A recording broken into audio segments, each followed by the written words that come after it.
millionaire vanished with his mistress under tropical skies, posting every laugh like a trophy. Back home, his wife stayed silent. No tears, no accusations. Weeks later, she returned with nothing flashy, just documents, proof, and one signature. By the time he understood her silence, his empire was already gone. May this story find you exactly where you are tonight. May it remind you that quiet strength often walks ahead of loud confidence, and that dignity doesn't need permission to exist. If you're here listening, you belong here. This channel is built on shared moments, reflection, and growth. Leave a comment if this story touches you. Your voice helps keep the space alive. The first photo hit the feed just as dawn was breaking. All soft gold light and impossible blue water. The kind of image that made people stop scrolling without knowing why. A private jet staircase, polished white, tropical air shimmering around it, and a man stepping down with a grin that looked practiced. Within minutes, it was followed by another. Champagne flutes clinking, bare feet on teak decking, laughter caught mid-motion. It didn't take long for everyone to realize what they were watching. A millionaire affair, staged in real time, designed to be seen. Victor Hawley loved an audience. He loved the pause before the applause almost as much as the applause itself. On the jet, he leaned back into the cream-colored leather seat, sunglasses still on even though the cabin lights were dim, his phone vibrating nonstop in his hand. Notifications stacked faster than he could clear them. Likes, comments, fire emojis, messages from people who wanted to be close to him when he looked this free.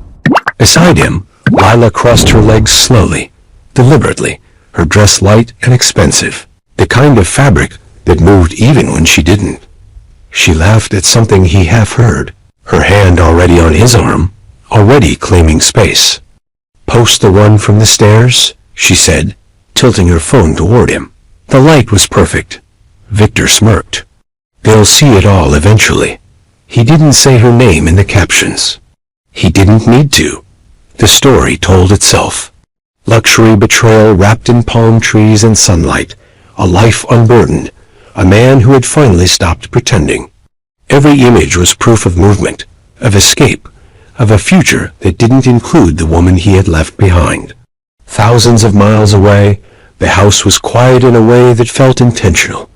Not lonely, not abandoned, just still. Eleanor Howell stood at the kitchen counter, her bare feet cold against the marble floor, the early morning light filtering through sheer curtains she had chosen years ago. She held her phone loosely, not scrolling, just staring at the screen where Victor's face smiled back at her from the ocean. She had seen the first post 10 minutes earlier. She hadn't reacted then. She didn't react now. The kettle clicked off behind her, steam curling upward, forgotten. Eleanor set the phone down beside it, face up, as if daring it to say something else. She poured the water slowly, watching the tea darken, her hands steady. There were no tears. No shaking. Her breath stayed even. If anyone had been watching, they might have mistaken her calm for defeat. That was the mistake people always made. Back on the yacht, the day unfolded like a highlight reel. The sea stretched endless and forgiving, the sky wide open.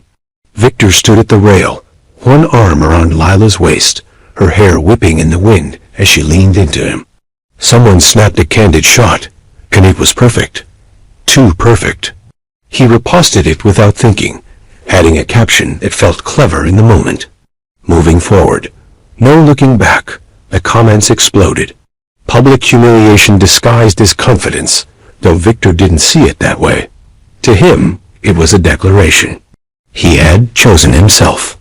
Lila watched the numbers climb and smiled, but there was something sharp beneath it. "She hasn't said anything," she said lightly, scrolling. "No post, no quote, nothing." Victor shrugged. What would she say? He meant it. Eleanor had always been quiet online, careful, almost invisible. That had been part of her charm once. Now it felt like confirmation. Silence meant surrender. Or so he thought. In the house, Eleanor carried her tea into the living room and sat on the edge of the sofa, the cushions still perfectly arranged. She looked around, taking inventory without rushing. The framed photos on the wall, mostly his achievements. The awards on the shelves, his name etched into metal. The space smelled faintly of his cologne, though he hadn't been there in days. She didn't rush to erase it. There was time for that later. Her phone buzzed again. Another post. This one a video. Laughter, music, Lila leaning into frame, her hand sliding possessively across Victor's chest. Eleanor watched it once, then again, her expression unchanged. On the third viewing, she noticed something she hadn't before. Not the intimacy, not the excess, but the angle. The reflection in the glass behind them. Victor's phone lying open on the table, a notification banner half visible before the clip cut. She paused the video, zoomed in, just enough. A name, a firm, a subject line that didn't belong on a yacht in paradise. Eleanor set the phone down carefully. Memory drifted in, uninvited. A different morning years ago, when Victor had rushed out the door late for a meeting and asked her to sign something on the counter. Just a formality, he'd said, already distracted. She had signed without reading every line, trusting the man she had built a life with. Trust had been their language back then. She had believed in it the way some people believed in gravity. The kettle clicked again, cooling now. The house remained still. Eleanor stood, walked down the hall, and opened a drawer she rarely touched. Inside, neatly stacked, were copies of documents she had insisted on keeping, habits learned long before Victor's world became this loud. She didn't open them yet. She just closed the drawer and locked it. Out on the water, Victor raised a glass as the sun dipped lower, the light turning everything amber. To new beginnings, someone said. He echoed it, smiling wide, unaware of the shift already underway. His phone buzzed again. Another alert. He ignored it, choosing instead to pull Lila closer for the camera, for the world. Back home, Eleanor finally allowed herself a small reaction. Not a sob, not a smile. Just a quiet exhale, the kind that came when a decision finished forming. She picked up her phone, not to post, not to comment, but to open her calendar. One entry sat there, untouched, scheduled weeks ago. She changed the title, precise and unemotional. The silence around her didn't feel empty anymore. It felt active, charged, somewhere between the sound of the ocean and Victor's videos and the hum of the house settling around her. Eleanor understood something clearly for the first time in years. Disappearing didn't always look like leaving. Sometimes it looked like staying very still while everything else moved. And as another photo of paradise went live, Eleanor reached for a pen, already preparing for the power shift no one would see coming. Eleanor had once believed that marriages, like buildings, were only as strong as their foundations. That belief hadn't come from romance, but from observation, from years spent beside a man who talked about structures the way other people talked about faith. Victor Halle had built his fortune on concrete and steel, on projections and promises, and for a long time, Eleanor believed she had helped build him too. Not by standing in front of cameras or shaking hands in boardrooms, but by creating the quiet, invisible order that made his chaos possible. They met before the money had weight. Before Victor's name meant anything outside a narrow circle of ambitious men who drank cheap whiskey and talked too loudly about the future. Back then, he was restless, brilliant in flashes, impatient with anything that didn't move fast enough. Eleanor noticed him not because he dominated the room, but because he watched it. He listened more than people realized, storing information away like tools. When he spoke to her for the first time, it wasn't flirtation. It was curiosity. Their early years were practical, almost understated. Shared apartments, shared goals, late dinners eaten over spreadsheets, and half-finished plans. Eleanor handled the details Victor overlooked. Schedules, calls, contracts he skimmed but never fully absorbed. She had a mind for patterns and risks, and Victor trusted her instincts even when he didn't say it out loud. That trust became habit, and habit became assumption. When they married, it wasn't lavish, no spectacle, no headlines, just a small ceremony and a promise that felt solid at the time. Eleanor wore a simple dress, Victor a suit he already owned. He squeezed her hand and whispered that everything would change now. She smiled, believing he meant them. The changes came quickly. Better deals, bigger risks. The first real surge of money that shifted their lives from careful to comfortable. Eleanor watched Victor grow into the role the world seemed eager to hand him. The confident smile sharpened. The pauses before he spoke grew longer, more deliberate. People leaned in when he talked. Eleanor stayed just behind him, close enough to steady him, far enough to remain unseen. Publicly, they were flawless. A polished couple, supportive, elegant, untouchable. At events, Victor spoke about vision and growth, while Eleanor nodded, smiling at the right moments. Journalists praised his discipline, his focus, his ability to build something lasting. No one asked how many of those ideas had been tested in quiet conversations at their kitchen table. No one noticed how often Eleanor corrected a course before it became a disaster. It didn't matter. She wasn't there for credit. But appearances have a way of demanding maintenance.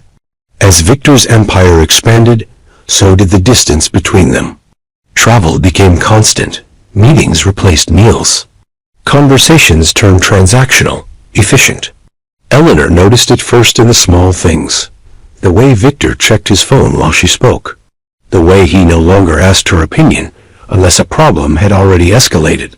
When she did offer insight, he thanked her distractedly, then repeated the same point later in meetings, as if it were his own. She didn't confront him. Not at first. She told herself it was temporary, the cost of momentum. This was what success required. She adapted, the way she always had. She managed the house, the social calendar, the expectations placed on her as the wife of a powerful man. She became a background constant, reliable and invisible. The first time Eleanor felt something break was during a charity gala she had organized herself. Victor arrived late, distracted, already halfway through a conversation with someone else before he greeted her. She watched him work the room, charming, confident, surrounded by people who saw only the version of him he wanted them to see. When she finally caught his eye across the room, he smiled at her the way one smiled at a familiar painting. Appreciative, but no longer engaged. Later that night, alone in the car, she asked him if everything was all right. He laughed it off. Told her she was overthinking. Said he was just tired. She let it go, though the words settled uncomfortably in her chest. Over time, the cracks widened. Victor began treating their marriage like one of his properties. Something owned, maintained, assumed stable unless proven otherwise. He made decisions without consulting her, signed documents she barely glanced at because she trusted him, because that had always been their rhythm. When he placed papers in front of her and asked for a signature, she signed. When he reassured her with a smile and a kiss on the cheek, she accepted it. The affair didn't arrive as a shock. Not really. Eleanor felt it before she could name it.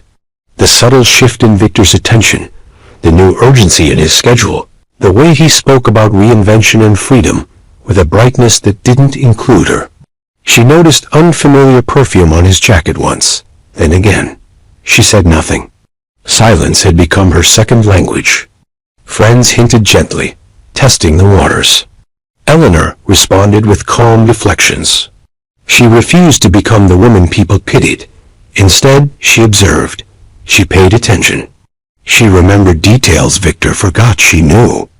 When Victor finally told her he needed space, he framed it like a business decision. Necessary, temporary, something to be managed. Eleanor listened without interrupting. She asked practical questions, timelines, logistics. He seemed surprised by her composure, almost relieved. To him, Her silence confirmed his narrative. She was passive, predictable, already fading. What Victor never understood was that Eleanor's strength had never been loud. It lived in preparation, in patterns recognized early, in documents read twice and stored carefully, even when she pretended not to care. Years ago, when Victor had rushed her through a stack of paperwork, eager to close a deal and move on, Eleanor had noticed one clause that felt different. She hadn't argued. She hadn't questioned him. She had signed, trusting that whatever it meant, it would matter someday. Now, sitting alone in the quiet house, Eleanor walked back to that drawer. She opened it slowly, the wood gliding smoothly, and pulled out a folder she hadn't touched in years.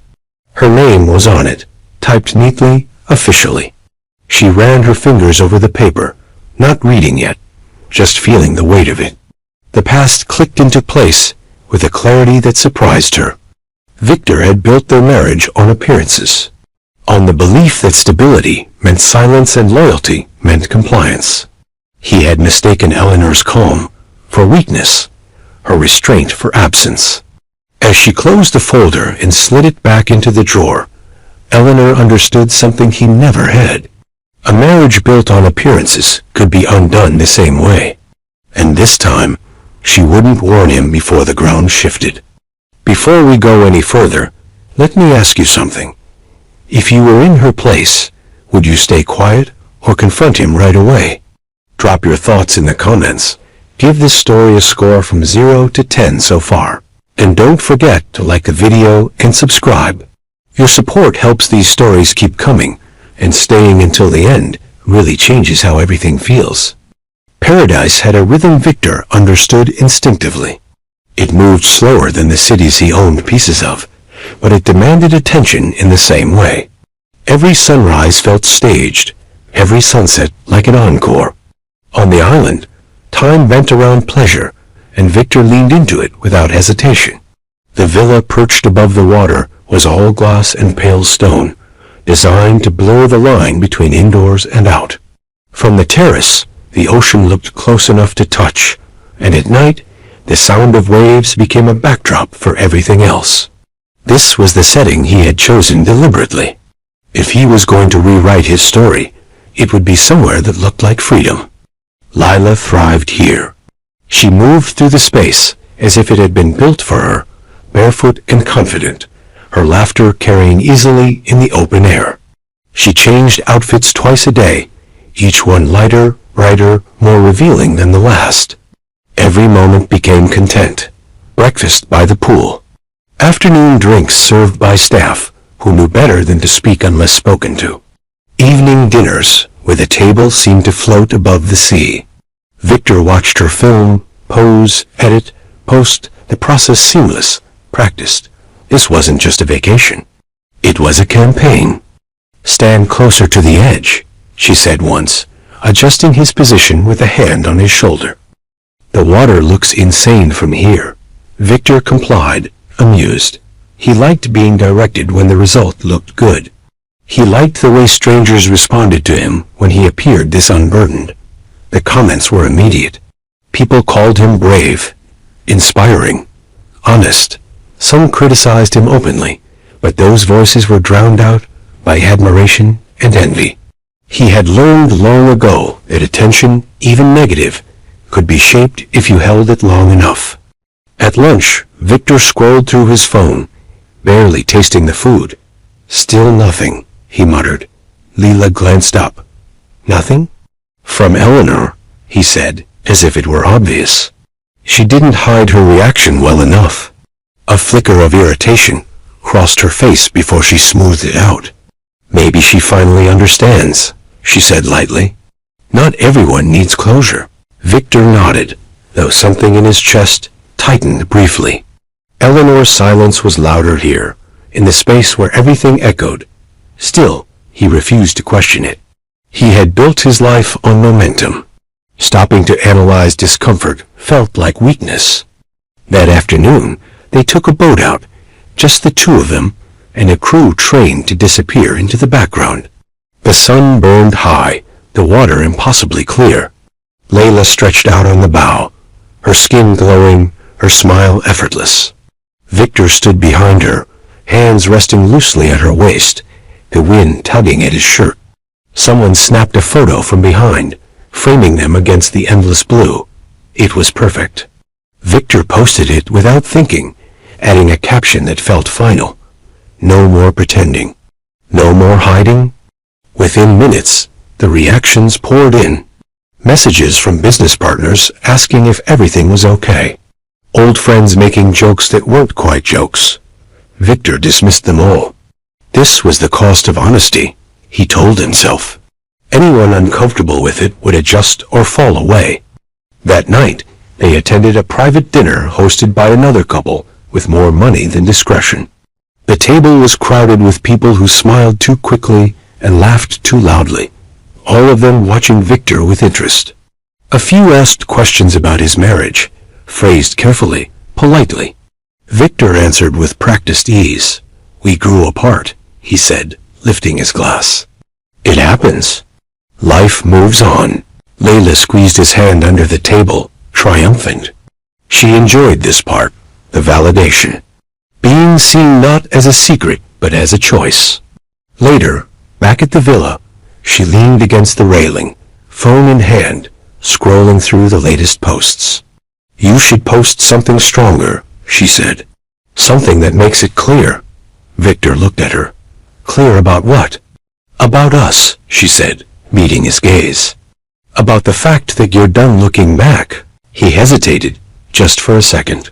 Not because he disagreed, but because he sensed the line she was asking him to cross. Once crossed, there would be no quiet reversals, no private repairs. Everything would be public. He smiled. "You're right." The post went live minutes later. A short video, carefully edited. Victor and Lila laughing, glasses raised, the ocean behind them, glowing in twilight. The caption was sharper this time. A declaration, thinly veiled as optimism. Victor didn't mention Eleanor by name, but the implication was unmistakable. This wasn't a transition. It was a replacement. The response was immediate and intense. A public humiliation element crystallized, though Victor still saw it as victory. Headlines began to form in real time, blogs speculating, accounts reposting with commentary. Some praised his honesty. Others condemned his arrogance. Victor watched it all with detached satisfaction. Attention meant relevance. What he didn't see were the quiet shifts beneath the noise. The way a few key people stopped liking his posts. The way certain messages went unanswered. The way one notification, easily dismissed, kept reappearing before disappearing again. A banking alert. A document update. Victor flicked them away, annoyed. He was on vacation. Whatever it was could wait.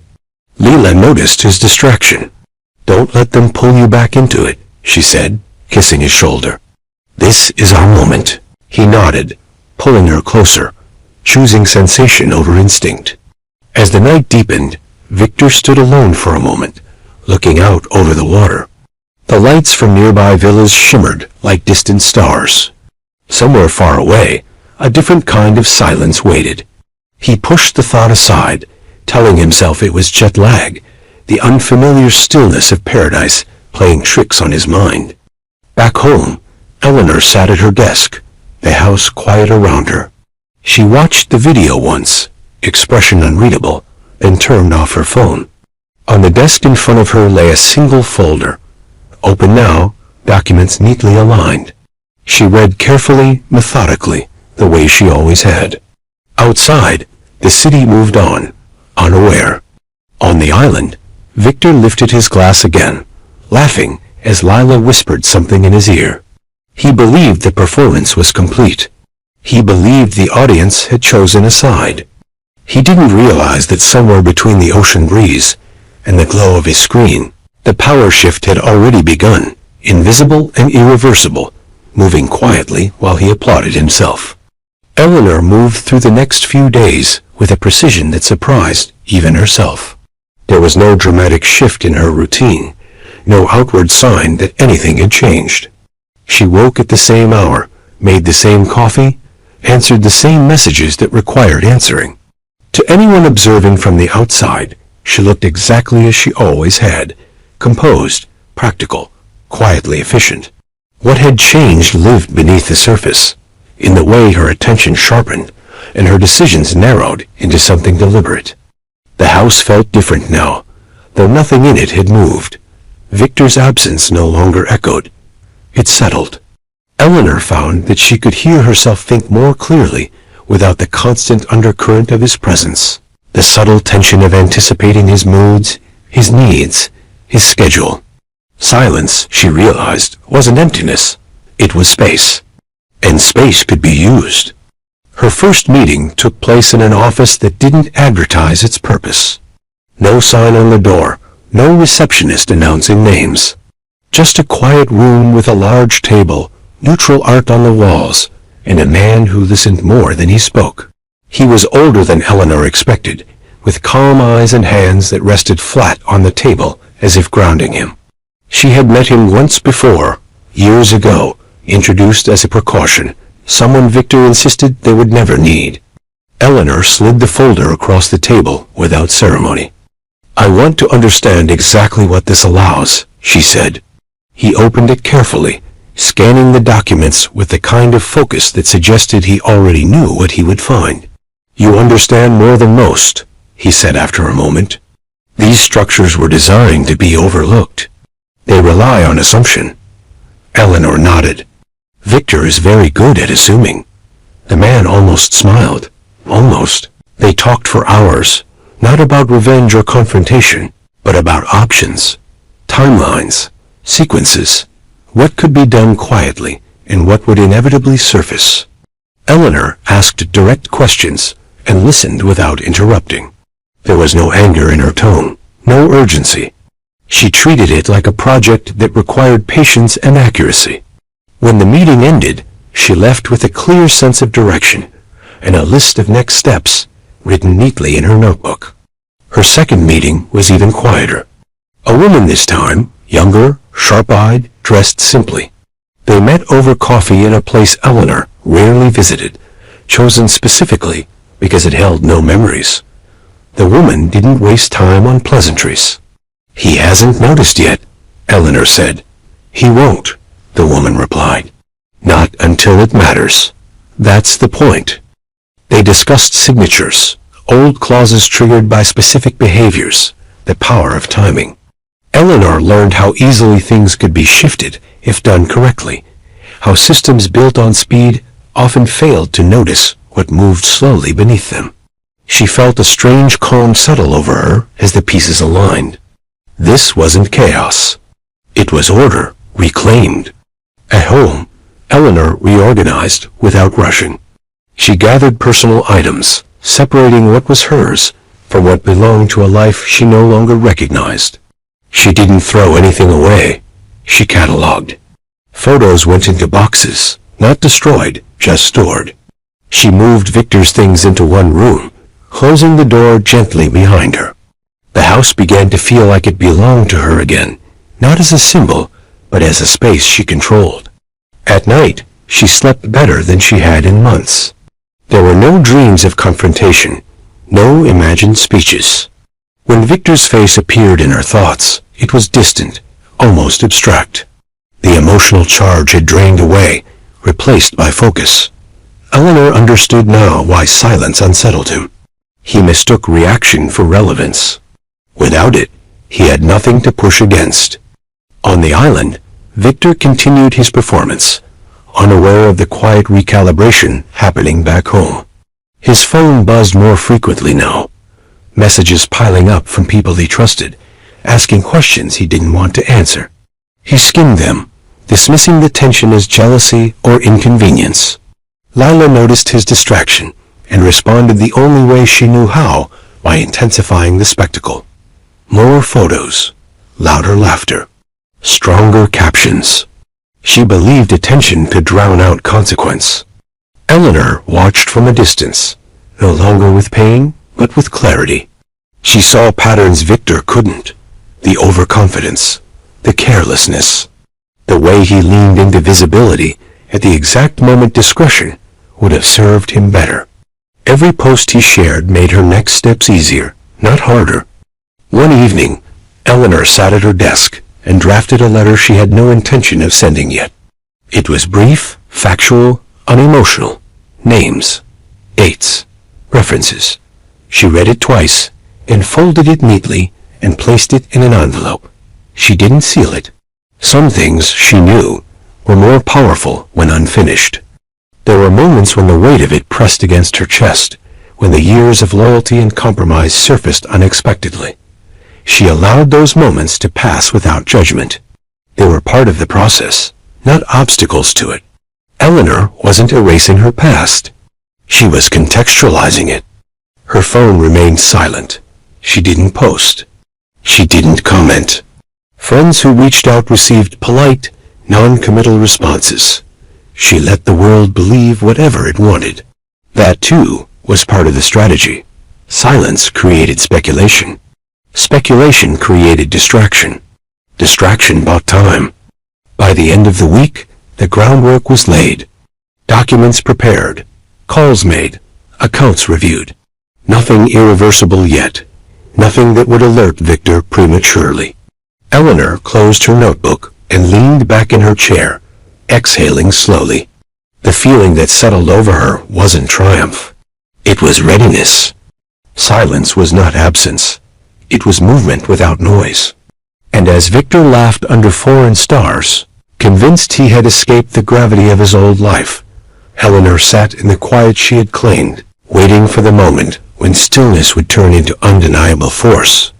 The first sign that something was wrong came disguised as inconvenience. Victor noticed it while sitting poolside, sunglasses tilted just enough to read his phone screen without lifting his head. An alert flashed, then vanished before he could fully register it. Something about a delay, a temporary hold. He frowned, refreshed the app, and shrugged it off. International systems were always messy. He had people for that. Lila didn't notice. She was busy adjusting the angle of her phone, framing the pool, the horizon, her legs stretched out in the foreground. "Hold on," she said, laughing. "This lighting is insane." She captured the image, edited quickly, and posted without hesitation. The comments poured in almost instantly. Victor watched her smile as she scrolled, the validation feeding her energy. He envied her simplicity in that moment. Later that afternoon, as the sun shifted and the heat softened, Victor's phone buzzed again. This time, a message from his assistant. Short, vague, asking if he had authorized a recent change. Victor didn't reply immediately. He told himself he would handle it once he was back home, once he was in control of his environment again. Paradise had spoiled him into believing distance could delay consequence. That night, they attended another gathering, smaller this time, more exclusive. A private dinner hosted on a neighboring island, reachable only by boat. The guests were familiar faces, people who moved in the same circles Victor did, though something felt different now. Conversations paused when he approached. Smiles lingered a beat too long. Someone asked, carefully, how things were going back home. Victor answered with practiced ease, but he felt the shift. The admiration had thinned, replaced by curiosity. Lila noticed too. "They're acting weird," she whispered as they sat down. "Like they're waiting for something." Victor dismissed it. "You're imagining things." But later, alone in their suite, she brought it up again. "You should check your accounts," she said, trying to sound casual. "Just to be safe," Victor laughed. "You're worried about money now?" "I'm worried about you," she replied quickly, though the edge in her voice betrayed something else. Association mattered to her. Stability mattered. She hadn't signed up for uncertainty. Victor pulled up his phone, intending to reassure her. Instead, he found another notification, this one harder to ignore. A banking message confirming a review in progress. He stared at it longer than necessary, his jaw tightening. "It's nothing," he said finally. "Routine." Lila didn't look convinced. The next morning, Victor woke early, the unease following him out of sleep. He stepped onto the balcony, breathing in the salt air, trying to ground himself. The ocean looked the same as it had every day since they arrived. Calm, predictable. He checked his phone again. Another message, this time from a number he recognized immediately. Legal. He didn't open it. Not yet. Down by the pool, Lila was already filming, her energy forced now, her laughter a touch too loud. Victor watched her for a moment before joining her, slipping back into the role expected of him. He smiled when she leaned against him. He posed when the camera turned his way. But the performance no longer felt effortless. It felt necessary. As the day wore on, the cracks widened. A credit card declined briefly before processing. A call dropped unexpectedly. Each incident alone was insignificant. Together, they formed a pattern Victor didn't like. He told himself Eleanor couldn't possibly be responsible.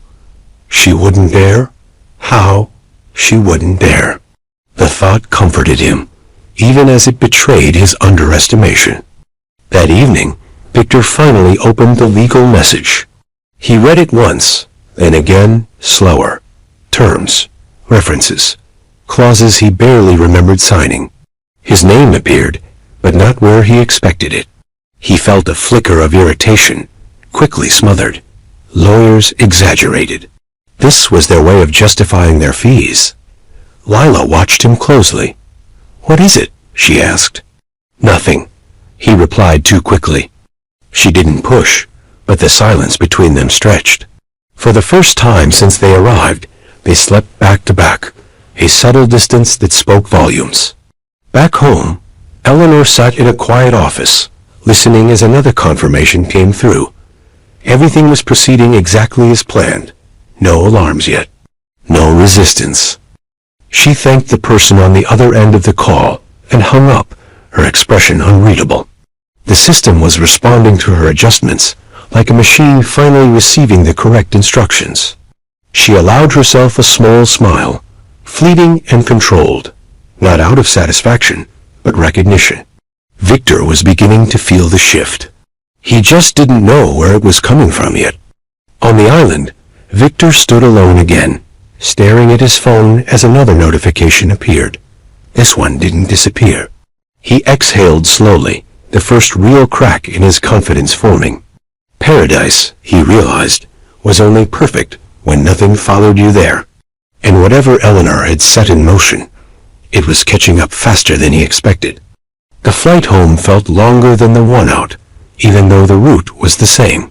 Victor noticed it in the way time dragged between announcements, in the way his leg bounced uncontrollably as the jet cut through clouds that no longer looked cinematic. Lila slept for most of it, curled against the window with an eye mask pulled down too tight, exhaustion finally overtaking performance. Victor didn't sleep. He stared at the seatback screen without registering the map, replaying fragments of messages in his head, each one more irritating than the last. By the time they landed, his confidence had thinned into something brittle. He checked his phone the moment the wheels touched the ground, ignoring the usual flood of welcome back messages. There were too many alerts now, clustered close together, carrying a tone that felt urgent even before he opened them. Requests for confirmation, notices of review. One message from his assistant asking him to call as soon as possible. Victor typed a quick reply, then deleted it. He needed to see things for himself. The car ride from the airport was quiet. Lila scrolled through her phone, her expression tight, occasionally muttering under her breath at comments she didn't like. Victor watched the city come back into view, familiar buildings rising like markers of control. This was his territory. Whatever turbulence had followed him back would settle here. As the car turned onto the street where the house stood, Victor felt a flicker of relief. The gates were closed, as always, the hedges trimmed, the lights on. Everything looked the same. He stepped out before the driver could open the door, straightening his jacket, reclaiming posture. Layla followed, heels clicking sharply against the pavement. He pressed the code into the gate panel without thinking. Nothing happened. He tried again, slower this time. Still nothing. Lila frowned. Did you forget it? Victor scoffed. Of course not. He pressed it a third time, irritation creeping into his movements. The panel remained unresponsive. He looked up, scanning the perimeter, expecting to see the familiar security guard emerge. Instead, a man he didn't recognize stepped into view, posture professional, expression neutral. Can I help you? The man asked. Victor stared at him. Yes, open the gate. I'm sorry, the man replied calmly. I can't do that. Victor laughed once, sharp and incredulous. Do you know who I am? The man nodded. Yes, sir. I do. Then open the gate. I don't have authorization. The words landed heavier than Victor expected. He stepped closer to the gate, gripping the bars. Call Eleanor, he said. She must not have updated the access. The guard hesitated, then shook his head. Mrs. Halley updated everything earlier this week. Instructions were clear. Lila's grip tightened on Victor's arm. What does that mean? Victor ignored her. This is my house. The guard met his gaze steadily. Not anymore. Silence stretched, thick and humiliating. Victor felt heat rise to his face, anger battling disbelief. That's impossible. If you'd like, the guard continued, I can give you this. He extended an envelope through the bars. Victor snatched it, tearing it open with shaking fingers. The words swam for a moment before settling into meaning. Ownership, transfer, effective dates. His name appeared where it always had, then didn't, replaced, removed. Lila leaned in, reading over his shoulder. What is this? She whispered. Victor didn't answer. His mind raced, searching for explanation, for error, for someone to blame. Eleanor's calm face surfaced in his memory, the way she had listened without reacting the last time they spoke. He had mistaken that stillness for resignation. Inside the house, Eleanor stood at the top of the stairs, listening. She hadn't planned to watch this moment, but she hadn't avoided it either. Through the window, she could see Victor's posture stiffen, his movements losing their practiced ease. She felt no surge of triumph, just confirmation. Her phone buzzed. One final notification, exactly on schedule. She dismissed it and placed the phone face down. Outside, Victor's phone rang. His assistant, voice strained, explaining what had already been confirmed in writing. Clauses triggered. Signatures validated. Everything legal. Everything irreversible, at least for now. Victor argued, demanded, interrupted. The words bounced uselessly between them. Lila stepped back, her face pale. You said everything was fine? She hissed. You said she wouldn't do anything. Victor rounded on her. This isn't the time. She crossed her arms, defensive. I left my apartment for this. I posted everything. I tied myself to you. He didn't respond. The reality settled in slowly, cruelly. The house behind the gate was no longer a symbol of his success. It was a boundary. The guard cleared his throat gently. If there's nothing else, sir. Victor stepped away from the gate. Envelope crumpled in his hand. Cameras had begun to gather at the end of the street, tipped off by whispers that spread faster than truth. Victor noticed them too late. He turned his face away, jaw clenched, every instinct screaming retreat. Inside, Eleanor descended the stairs and paused at the front door, her hand resting on the handle. She didn't open it. She didn't need to. The message had been delivered. Victor stood on the sidewalk, the weight of the power shift pressing down fully now. He had returned expecting familiarity, control, restoration. Instead, he found himself locked out of the life he had assumed would always wait for him. And as the cameras clicked and Lila stepped further away, Eleanor turned back into the quiet of the house, already moving toward what came next. The fallout did not arrive all at once. It It unfolded in layers, each one quieter than the last, yet heavier. Victor had always believed that power collapsed loudly, with confrontations and public meltdowns, with shouting matches and dramatic reversals. What he hadn't accounted for was erosion. The slow, humiliating realization that the world had already adjusted without him asking permission. In the first 48 hours after the gate incident, his phone barely stopped ringing. Lawyers, advisors, partners, people who once prided themselves on immediate access to him. The tone of their voices was different now. Cautious, measured. No one shouted. No one panicked. They spoke the way professionals do when they already know the outcome, but need to walk someone else toward it gently. Every conversation ended the same way, with some version of "we're looking into it," or "there may be limited options." Victor heard the subtext clearly. The ground beneath him was no longer solid. The media didn't wait. Images of him outside the property looped endlessly, dissected by commentators who had once praised his confidence and decisiveness. Now they spoke about arrogance, about blind spots, about the danger of confusing loyalty with ownership. Public humiliation didn't need exaggeration. The facts were humiliating enough on their own. Victor stopped watching after the third segment replayed the moment he took the envelope from the guard, his face frozen between anger and disbelief. Lila vanished from his life the way she had entered it. Quietly, strategically. One unanswered call became 3, then 10. Her social presence shifted overnight. Photos from the island were archived, captions edited, any trace of him softened into ambiguity. Within days, she was photographed elsewhere, smiling beside someone whose name carried less risk. Victor noticed the pattern, but said nothing. For the first time, he understood exactly what it felt like to be replaced without discussion. Eleanor, on the other hand, became a question mark. She did not post. She did not speak.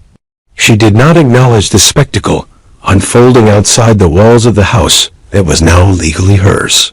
Friends reached out cautiously and received polite, brief responses. Business contacts speculated and were met with silence. Her absence from the noise became its own presence, unsettling in its restraint. People expected anger. They expected statements. They expected tears or triumph.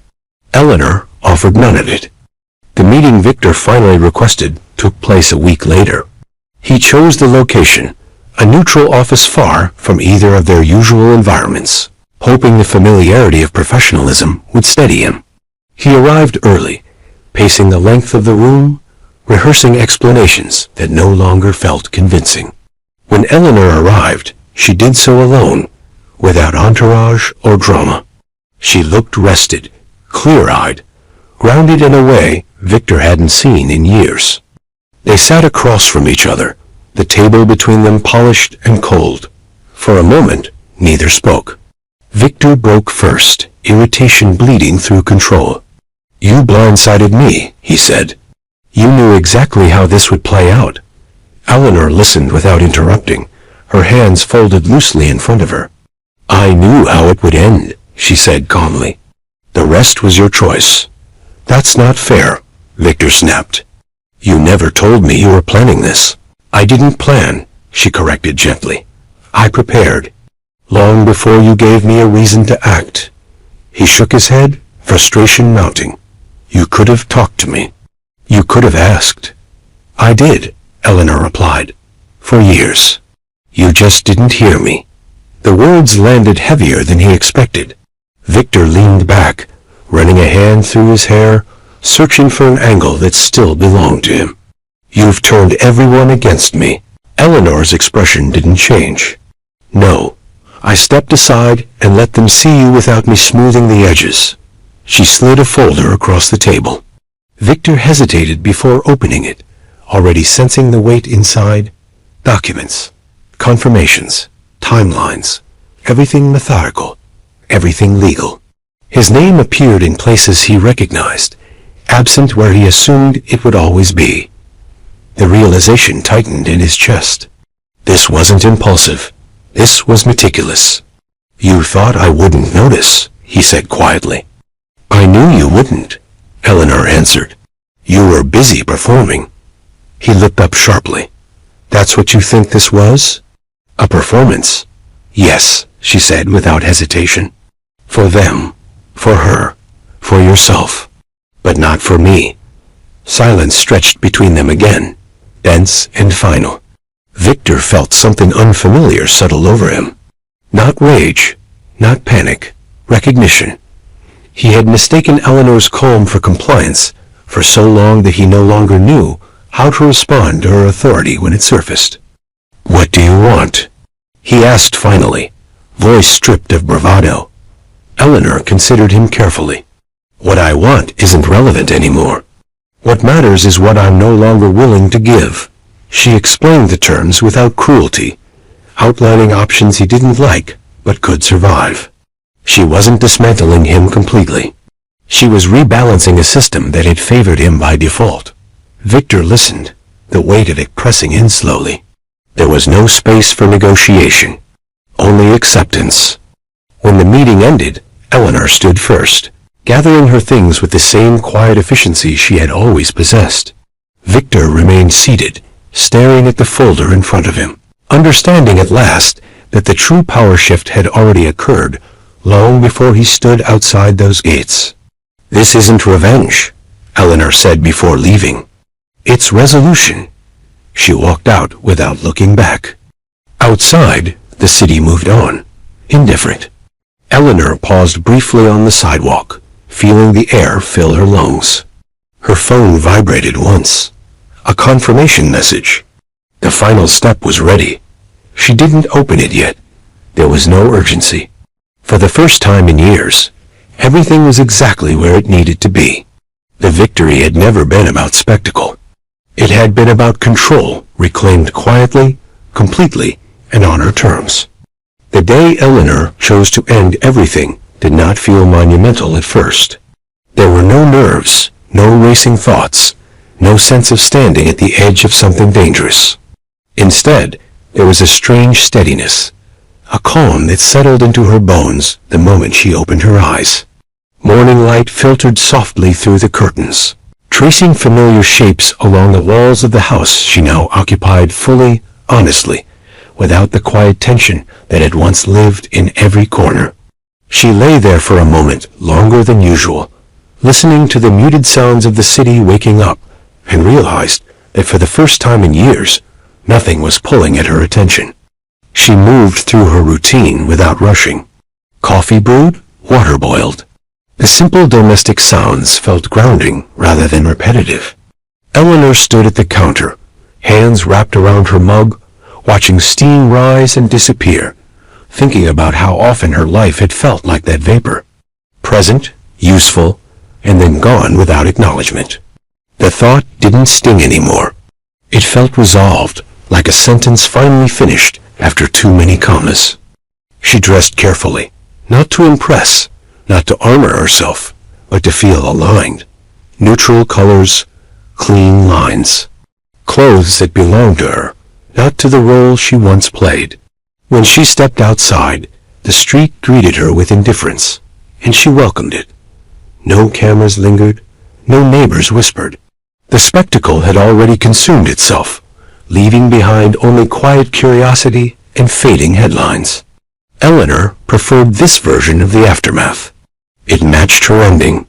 The office building stood downtown, understated and efficient. She had been there before, enough times now that the security guard nodded at her without checking her name. Inside, the air was cool, the helm of professionalism constant and reassuring. The people waiting for her did not smile excessively or dramatize the moment. They understood what this day meant, and more importantly, they understood how Eleanor preferred things to be handled. She took her seat at the table, the familiar folder placed neatly in front of her. Inside it were the final documents, layered carefully, each page representing a choice made quietly, deliberately, over time. Eleanor read through them once more, not searching for errors, but honoring the process. She had learned that endings deserved the same attention as beginnings. The pen rested beside the paper, unassuming, almost anticlimactic. Eleanor picked it up, feeling its weight, lighter than she expected. Her name waited at the bottom of the page, printed clearly, without flourish.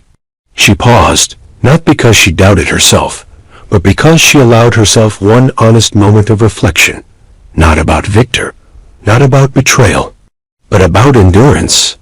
About the years she had held things together because she believed it was her responsibility. About the quiet strength it had taken to stay when leaving would have been easier, and the greater strength it had taken to leave without drama. She signed. The motion was smooth, the ink flowing evenly, the sound of pen against paper barely audible. And yet, something profound shifted. Not in the room, not in the people watching, but within Eleanor herself. The narrative she had lived inside for so long finally closed, not with a bang, but with certainty. There were a few procedural confirmations, polite acknowledgments, nothing theatrical. Eleanor gathered her things, thanked the people around the table, and left the office without looking back.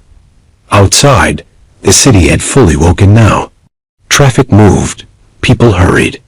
Life continued, blissfully unconcerned with the fact that an entire world had just been restructured. Victor learned of the signature later that afternoon. He sat alone in a temporary apartment that felt sterile and borrowed, scrolling through the confirmation message as if it might change if he read it enough times.